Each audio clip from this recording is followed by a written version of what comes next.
I went to Spain a few months ago, had a great time, spent 8 nights between Madrid, Sevilla, and Granada, but I want to tell you how much that cost me. I want you to be able to know how to budget your trip out, and I'm going to go through the prices of everything I paid, from flights to accommodations, food, excursions, the whole thing, so that you know how much to expect to pay for a trip to Spain. Make sure you stick around till the end of the video, where I'm going to break down the total price, and then I'll also tell you where I think I could have saved quite a bit of money if I were to do it again. With that being said, let's go ahead and get started. With the flights, okay, so the flights are going to vary. It's probably going to be the most variable expense that you're going to pay when you're going to Spain.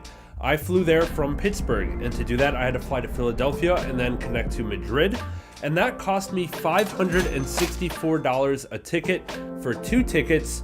So that's a total of $1,120. It's going to depend on where you're leaving from. Pittsburgh is it's a city, but it doesn't fly internationally straight to Spain. So I was going to have to pay just a little bit more. But if you're flying, for example, straight from New York or Chicago or Philadelphia or something like that, you might be able to save quite a bit on plane tickets because you are going to be able to fly direct. However, also know that it really depends on what time of the year you're flying. I went in November, and that's one of the cheaper times to fly to Spain. If you were to look at plane tickets for Spain in something like July, you're going to be paying around $800 from Pittsburgh. I would recommend going in the off season a little bit, maybe in February, March, or April, or later in the fall like October or November. That will really give you a good climate as well as cheaper plane tickets if you're really trying to save a little bit of money. Now let's move on to the accommodations. In Madrid, in my first night there,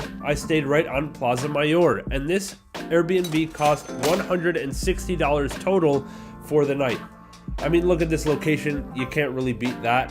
So I was willing to splurge a little bit more for a prime location with a prime view, but I'm sure that if you wanted to stay in Madrid, you could go a little bit cheaper, like I did on my final night, which I'll get to in a minute. We went down to Sevilla and we decided to try the hostel experience. And yeah, okay, we did get a private room in a hostel, but we still wanted to see what was going on with the other people that were visiting or whatever. But that being said, we paid 95 euros per night to have a private room in a hostel, and that's a total of 190 euros. Right now, that conversion is about 200 US dollars. The euro and the dollar is pretty close right now as I'm making this video, so we'll just round it out. We'll keep everything in this video in US dollars, and that's going to be about 200 bucks for 2 nights in Sevilla. Then on to Granada. We actually booked 2 separate Airbnbs in Granada. We first booked 2 nights, and those accommodations cost us $185 total for the 2 nights. Then we decided that we wanted to stay in Granada another 2 nights, so we booked a separate Airbnb, and this one cost $155 for 2 nights. The first one was clearly a little bit nicer. It had a much nicer view, and we paid only about 30 bucks more for 2 nights, and I think that was definitely worth it. And if we were to redo this, we probably would have just stayed in that place all 4 nights, but it was not available for the extended stays. Then going back to Madrid for our final night before our flight, we booked it through Airbnb, but it was kind of a hostel / hotel situation. It was a private room. It was very small. We paid $100 for the night. So overall, not too bad. And like I said, if you want to stay in Madrid a little cheaper, there is an option such as this for just 100 bucks. I'm going to leave a link to all of the Airbnbs I stayed at, or for Sevilla, the hostel. I'll leave those all in the description below so that you can check them out if you want to. On to the next part of the budget, which was the most surprisingly expensive part of the trip. These are train tickets to get from city to city. The train tickets for 2 tickets to get from Madrid to Sevilla cost us $220. Then for the transit from Sevilla to Granada, that cost us $172. This is for 2 tickets each, right? And then for our train tickets from Granada back to Madrid cost us a whopping $280. So this is no, cheap part of the trip. This actually turned out to be the most expensive part of the trip besides the flights, okay? And this is definitely something you need to budget for, especially if you want to fly into Madrid and then go somewhere else, like Sevilla or Granada or Cordoba or anywhere like that. you're gonna have to pay quite a bit for the train tickets. You can also debate on renting a car and just driving it down to those cities. This kind of depends on whether you want to just stay in the major cities or if you want to keep driving down to the coastal towns or anything like that. If you're going to stay in the cities, I think you're going to have to pay for parking and all that kind of thing, and it's just going to add up and add a lot of stress. So I wouldn't necessarily recommend renting a car. Also, you have to pay for gas, which is quite expensive over there. So yeah, if you're going to stick to the major cities, I would recommend sticking to the trains, paying that price, because I think it's going to even out in money and stress in the long run. But if you're going to avoid the major cities and you just want to get from Madrid down to the coast, renting a car is a decent option that can save you quite a bit of money. Now let's move on to transit within the cities themselves. For example, getting from the train station to our hostel or train station to our Airbnb, getting into the city center from the major train station. This was actually pretty cheap. I think in the whole trip we spent about 40 euros or $40 on taxis or Ubers. We didn't really take many. The cities were very walkable, especially in the areas we were in. Everything is kind of closed off to cars anyway. You can't really drive your own cars. You can't really get Ubers into these kind of places. So Uber and taxis was not a significant part of our budget. We only had to take a taxi from Granada city center up to the major sunset overlook, and that cost us about $10 as well. And then besides that, we just took taxis to and from the train station when we arrived or were leaving a city. Now let's move on to food. Food was a bit expensive. If you're from the United States, it's probably about the same cost. If you're from a major city in the United States, New York, Chicago, LA, anything like that, that's kind of what prices in Madrid were like. As you move down to Sevilla and then even further to Granada, it's going to get cheaper and cheaper to eat. So I would estimate that for our entire trip, we spent about 60 euros per person per day on food. We kind of went down there to eat. We went down there to try food. We were splurging on stuff. We were getting drinks. We were getting, breakfast, lunch, and dinner. We're breakfast eaters. So if you're not a breakfast eater, you can cut that down quite a bit. But overall, that's about how much we spent on food. It was a significant portion of the budget. But if you wanted to eat for cheap, you could definitely eat cheaper than that. Now I want to talk about the tours and the excursions that we did. So the first one was our Alhambra tour.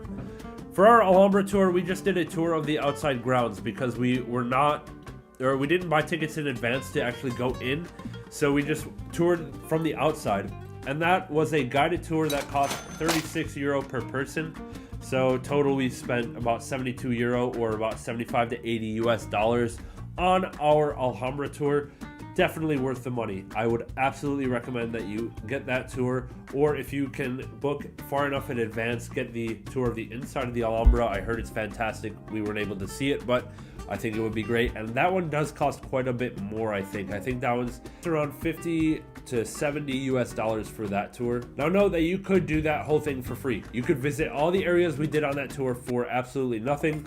We paid for the guide, we paid for the history, paid for the background, kind of like escort us to the stuff that we would want to see that we might have missed otherwise.